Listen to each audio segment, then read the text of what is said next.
ఆంధ్రప్రదేశ్లో కాంగ్రెస్ పార్టీ 9 హామీల మేనిఫెస్టోతో ప్రజల ముందుకు తీసుకువచ్చిందని రాయదుర్గం కాంగ్రెస్ పార్టీ ఎమ్మెల్యే అభ్యర్థి వడ్డే చిన్నప్పయ్య పేర్కొన్నారు. రాయదుర్గం నియోజకవర్గంలోని గుమ్మగట్ట మండలం తాళ్లకెర, రంగసముద్రం, బీటీపీ తదితర గ్రామాల్లో గురువారం చిన్నప్పయ్య పార్టీ నాయకులతో కలిసి ఇంటింటి ప్రచారం నిర్వహించారు. ఆంధ్రప్రదేశ్లో కాంగ్రెస్ పార్టీ అధికారంలోకి వస్తే 10 సంవత్సరాలు ప్రత్యేక హోదాతో పాటు ప్రతి పేద కుటుంబంలో ఒక మహిళకు ప్రతి నెల 8,333 వంతున మహిళా మహాలక్ష్మి పథకం ద్వారా ప్రతి సంవత్సరం ₹1,00,000 అందిస్తామన్నారు. 2 లక్షల వరకు రైతు రుణమాఫీ, రైతు పెట్టుబడి మీద 50% లాభంతో మద్దతు ధర కల్పిస్తామన్నారు. వృద్ధులకు, వితంతువులకు 4,000 పెన్షన్, ఎల్కేజీ టు పీజీ వరకు ఉచిత విద్య, ఇల్లు లేని వారికి 5 లక్షలతో ఇల్లు, ఉపాధి హామీ కూలీకి రోజుకు కనీసం ₹400 వేతనం, మొదటి సంవత్సరం కేంద్రం ద్వారా 30 లక్షలు, రాష్ట్రం ద్వారా 2.25 లక్షల ఉద్యోగాలు కల్పిస్తామన్నారు. మన సంక్షేమ ఫలాలు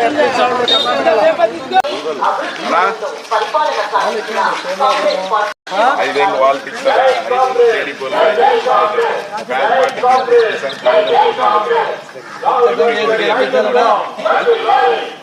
చెప్పి బాగా గెలిపించాలి పార్టీ, అన్నం పెట్టిన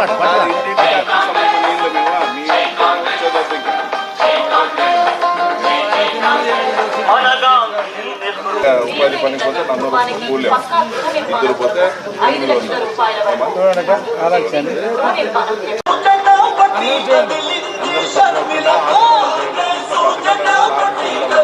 ప్రతి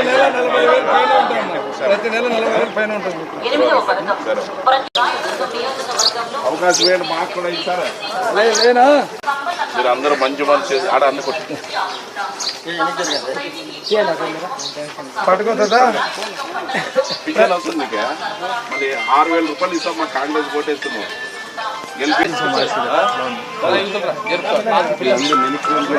రైతే రాజన్న పార్టీ పదే ఇది రైతే రాజున్నట్ల ఈ పార్టీ రైతున్నట్ల. రాహుల్ గారి నాయకత్వం, మల్లికార్జున ఖర్గే గారి నాయకత్వం, షర్మిలారెడ్డి గారి నాయకత్వం. జై కాంగ్రెస్, జై కాంగ్రెస్.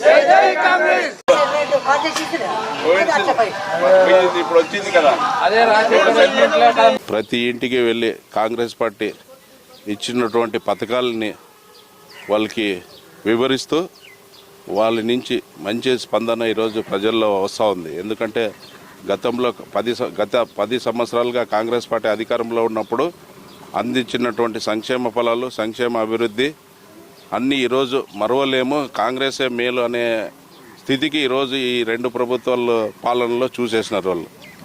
అందుకే ప్రజలు మంచి ధైర్యాన్ని ఇస్తా ఉన్నారు. ఈరోజు రానున్న రోజుల్లో ఖచ్చితంగా మేము కూడా ప్రముఖ పోటీల్లో నేను ఖచ్చితంగా విజయబేరిని రాయదుర్గం నియోజకవర్గం నుంచి గెలుస్తానని చెప్తా ఉన్నాను. ఎందుకంటే రియలైజ్ అవుతా ఉన్నారు ఈరోజు. ఎందుకంటే ముఖ్యమంత్రులు చెప్పిన మాట నిలబెట్టుకోలేదు. ఈరోజు వాళ్ళు మోసపూరితమైన వాగ్దానాలు ఇచ్చి ఈరోజు మమ్మల్ని మోసం చేసినారని ఈరోజు రైతులు విమర్శన చేస్తున్నారు. ఎందుకంటే నాడు ఆ రోజుల్లో జీడిపల్లి రిజర్వాయర్ బీటీపీకి నీళ్ళు అందించింటే ఈ రాయదుర్గం మండలాల్లో, రాయదుర్గం గుమ్మగట్ట మండలాల్లో లక్షల ఎకరాలకు నీరు అందించి పచ్చతోరణాలుగా రైతే రాజు అనే పదాన్ని నిజం చేసే సందర్భం ఏర్పడిండేది. కాకపోతే ఈ 2 ప్రభుత్వాలు కాలయాపన చేసినారు, కానీ ఆ నీళ్ళు అందించే దాంట్లో విఫలమైనారని ఈరోజు సందర్భంగా తెలియజేస్తున్నాను. ఎందుకంటే గతంలో కాంగ్రెస్ పార్టీ అజెండా అది. పెద్దలు రఘువీర్ రెడ్డి గారు చెప్పినటువంటి సందర్భం నీళ్లు కృష్ణా జలాలని నడిపించుకుంటూ వస్తూ జీడిపల్లి రిజర్వాయర్ వరకు నీళ్ళు తీసుకుని వచ్చిన అపర భగీరథుడు రఘువీర్ రెడ్డి గారు. ఆయన ఆశయాలు ఈరోజు నేను కాంగ్రెస్ అభ్యర్థి గెలిచిన తర్వాత ఒక సంవత్సరం 2 సంవత్సరాల లోపల జీడిపల్లి రిజర్వాయర్ నుంచి నీళ్లు తీసుకొని వచ్చి బీటీపీకి నీళ్లు అందించి గుమ్మగట్ట మండలము, రాయదుర్గం మండలాల్లో దగ్గర 12,000 ఎకరాలకు నీళ్ళు అందించే కార్యక్రమంకే ఈరోజు శివరామరెడ్డి తాగి నీళ్లు చూస్తే మేము ఏమైతే కాంగ్రెస్ పార్టీ అధికారంలో ఉన్నప్పుడు వేసినామో అవే పైపులే తప్ప ఈరోజు వీళ్ళు ఒక్క పైపు కూడా ముందరికి పోలేదు. శివరామరెడ్డి ఎందుకంటే ఎండల కాలం ఈరోజు చాలా ఇబ్బంది పడుతున్నారు ప్రజలు. తాగునీళ్ళ కోసము చాలా ఇబ్బంది పడుతూ ఉన్నారు. అదే శివరామరెడ్డి తాగునీళ్ళ ఈరోజు మాకు అధికారం ఇస్తే రానున్న రోజుల్లో ప్రతి ఇంటికి ప్రతి గ్రామానికి ప్రతిరోజు శివరామరెడ్డి తాగునీళ్ళని అందిస్తాను. ఇదే మాది AK-47 ఈ పథకాలే మావి AK-47 బ్రహ్మాండంగా ఈ 9 పథకాలతోనే వాళ్ళు ఎదిరించబోతున్నాను కాంగ్రెస్ పార్టీ నుంచి ఇక్కడ అని తెలియజేస్తున్నాను.